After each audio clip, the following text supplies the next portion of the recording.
When I was a kid back in the 70s, I was allowed to eat a Hostess cherry fruit pie once in a great while as a real treat, and I loved them in those little wax paper packages. Now, I haven't had one of those pies in years, and that's probably a good thing because today Lon's going to show me how to make one from scratch. Oh, Julia, hand pies are so much better than regular pies, right? Well, I like that you don't need a fork or a plate, you just maybe need a napkin. We're gonna make hand pies today that are really neat to eat, and they're gonna be packed with flavor, lots and lots of flaky, buttery crust. I'm in. All right, let's start with the filling. Okay. I've got sweet cherries here, and I'm actually using frozen cherries. I let these defrost, I cut them into half-inch pieces, and they're just gonna go in a medium saucepan. That was 10 ounces. I'm adding 1/3 cup of sugar and 1/8 of a teaspoon of salt. Now, I'm gonna mash about 1/3 of this mixture, and the reason I'm doing that is if you leave all of the cherries whole, they don't pack as tightly, and so you can't cram quite as much filling into each hand pie. But we only wanna mash about 1/3 of this, and that looks pretty good. Turn this up to medium, and we're just gonna let this cook for about 5 minutes. I'm looking for the cherries to warm through and the sugar to dissolve. And the reason I love using frozen cherries, all the juices come out when they defrost. So you don't really have to be as careful about heating things through. If we were using fresh cherries, which you can do, you'd have to cook them more carefully to make sure those juices get drawn out. Now I'm thickening those juices with cornstarch. I'm gonna take my 4 teaspoons of cornstarch and stir it into 2 tablespoons of lemon juice. So it's been 5 minutes. This sugar is totally dissolved, and I'm just going to add my cornstarch slurry. And I'm gonna let this come back up to a simmer. After it does that, I'll cook it for 30 to 60 seconds, just until that juice thickens up. You can see it bubbling, and those juices are already thickening. This looks great. Looks delicious. Yeah, let's get this out of here. Now, when I was working on this, I actually developed a couple different fillings. There's a peach one that I just love, and there's a pineapple one that you should not sleep on. And you can find those variations on our website. Now, this has to cool before we can work with it, so it doesn't melt the butter in the pastry. I'm gonna pop this in the fridge for an hour and a half. You can make this up to 2 days in advance. Okay. Hey there, fellow fans of cooking. Want to stay in the know? Visit americastestkitchen.com and sign up for our free Notes from the Test Kitchen email newsletter. Get exclusive tips, seasonal recipes, product reviews, and more delivered straight to your inbox. Sign up for free at americastestkitchen.com. You ready to make some pie dough? I am. All right, we're gonna do this by hand. Okay. This is a rough puff. You kind of have stacks of flakes rather than perfect layers. And I'm starting with a 1-gallon heavy-duty zipper lock bag. You're making the dough in the bag. Yes. That's interesting. I've never seen this done before. It's a lot of fun. You'll like this. I've got 2.5 cups of flour, and I like to actually weigh the flour here because using the right amount of flour is really important. It's all-purpose flour. Yeah, so 12.5 ounces, 2.5 cups. Next up, 2 tablespoons of granulated sugar and 1 teaspoon of table salt. Okay, I'm with you. We'll just give this a shake to mix. Next up, our butter. This is 2.5 sticks of unsalted butter, cut the long way. It's straight from the fridge, nice and cold. Now I'll seal this up, and I'm gonna work most of the air out. You don't have to get all the air out. And we'll give this a shake to coat the butter with flour. Now that my butter is coated, I'm gonna start at the bottom of the bag, and I'm just gonna rock, because this butter is still fairly hard. Rolling the pin would just kind of skate over the top, and I wanna flatten this butter into large flakes. And as we're doing this, if I notice the butter sticking to the bag, I'll just pick it up, give it a shake to move it around. I'm looking just for large flakes, maybe 1/8 of an inch thick. Okay. Once it's gotten flatter, you can feel how it's softened up a little bit. Oh yeah. Now rolling is really easy, and we're gonna switch to that. I'm gonna continue to flatten the butter, make butter sheets in here, and it's those sheets that will puff when we bake this to give us our flaky layers. This looks great. Let me dump this out into a bowl. I have 3/4 cup of ice water. Because we weighed the flour, we can just add all of this all at once. I love that. Now I'll give this a quick toss to mix in that water. So now that I don't have any pockets of water in here, we're gonna work this on the board. I'm gonna generously flour this counter. And what I wanna do is pat this mixture into an 8-inch square, kind of roughly. I'm gonna roll this into a 10 by 15-inch rectangle. I'm gonna keep the short side near me and roll that way. And I'm not worried about the fact that it's looking a little ragged right now. Now I'll use that same bench scraper to do a trifold, and it's kind of the fold you'd use with a business letter.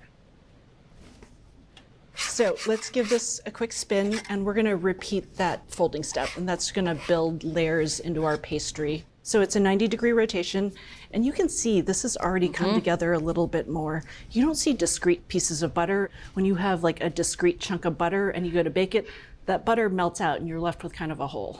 A hole that the filling could leak out of. Exactly, and we don't want that. Yeah, you can see it's really quite swirled in there. Yeah, and I'm not super concerned with this being a perfect rectangle. We're gonna keep working this and rolling it some more. So, all right, one more fold. So this amount of dough makes 8 hand pies, and I'm gonna divide it in half to make rolling this out a little bit easier. And we'll wrap this up and pop it in the fridge for an hour. During that time, the flour is gonna absorb some of that water, the dough firm up a little bit, the gluten relaxes, and it makes rolling this dough out a dream. All right, Julia, it's been an hour since we popped these in the fridge. Nice and chilled. They really are, so let's get started. I'm actually gonna start with our egg wash. I've got 1 whole egg here, and I'm adding a pinch of salt. And I'm just gonna beat this. So we'll set this aside and let the salt do its job and roll out some pie dough. All right, I see 2 rolling pins. Yeah, so each of these is gonna make 4. I thought it'd be fun if you'd made some and I made some. Yeah, I love it. I'm gonna flour my work surface, and you are shooting for a 9 by 17-inch rectangle. Okay, little flour on top, I see. Okay. When pie doughs are really firm, I like to do that rock and roll thing again, so just kind of a little bit of mushing to thin it out and soften it.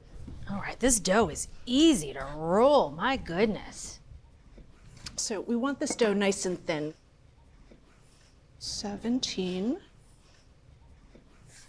Great. So now we're gonna rotate this. I think it's easiest to roll the dough onto the pin, and then you rotate it and unroll.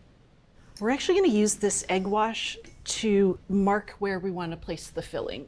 I'm gonna put a 1-inch wide strip right down the center of the dough. And then I'm gonna put more egg wash along the sides and the bottom, but just the bottom half. And now we're gonna divide this area into 4 because we're making 4 hand pies. So 1 straight down the center, down the sides, and that is where our filling will go. Oh, okay. I wanna pump up the flavor just a little bit. I'm using 1/8 of a teaspoon of almond extract here, but you can use lemon zest, you can use dried spices. We're gonna put 2 tablespoons of filling into each of these squares, and then I'm gonna spread it out, not all the way to the edge, but I wanna shape it into a square and flatten it slightly. That'll make folding the dough over a lot easier. Okay. Little bit of smushing out just to make a nice square and flatten it. Instead of folding this entire sheet of dough over, I'm gonna cut it into 4 pieces so that we're working with just 1 hand pie at a time. And I'm using a pizza wheel, but a sharp knife will do just fine. Pizza wheel makes it easy though. That looks great. Yeah? Yeah, now we fold. The only trick here is I like to push that down first to anchor it. The fold? Yep. All right, press on the fold. And then you want to make sure you get as much air out of here as you can. We'll vent it later, so if it's not perfect, it's not a problem. All right, think I'm good. Yeah, nice job. Okay, now we trim. Since they're all lined up, you can just run your cutter or your knife right across the top. Getting rid of that fold allows the dough to puff a little bit taller. Right. It's gonna clean up the edges. I'm gonna use this fluted cutter because I love the tidy edges it makes. This is kind of the fun part because you can finish these however you want.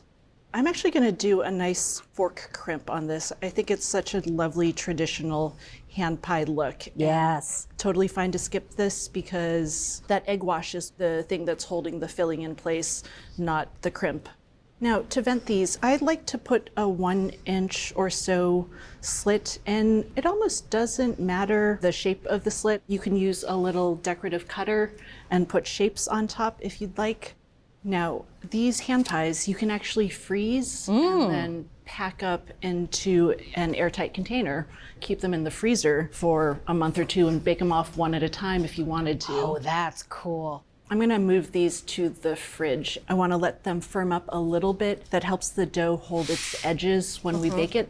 Just 15 minutes in the fridge is plenty of time. Okay.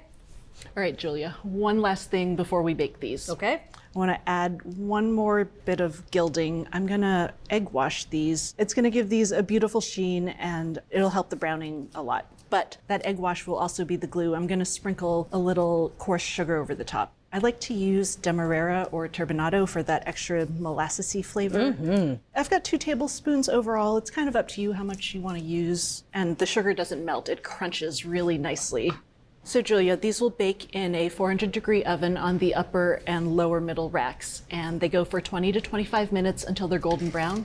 About halfway through, I'm going to go in and rotate those trays and swap them as well so they bake evenly. After they come out, they'll rest for about 20 minutes before we can dig in. They look ready to eat, and they're still warm. Yeah, they are best served warm. Oh, just slightly warm, so you can still pick them up. Yeah, but didn't they hold their shape well? That little chill really kind of gave them a little bit of extra. They are lookers. Yeah. So sweet. All right. I can't wait any longer.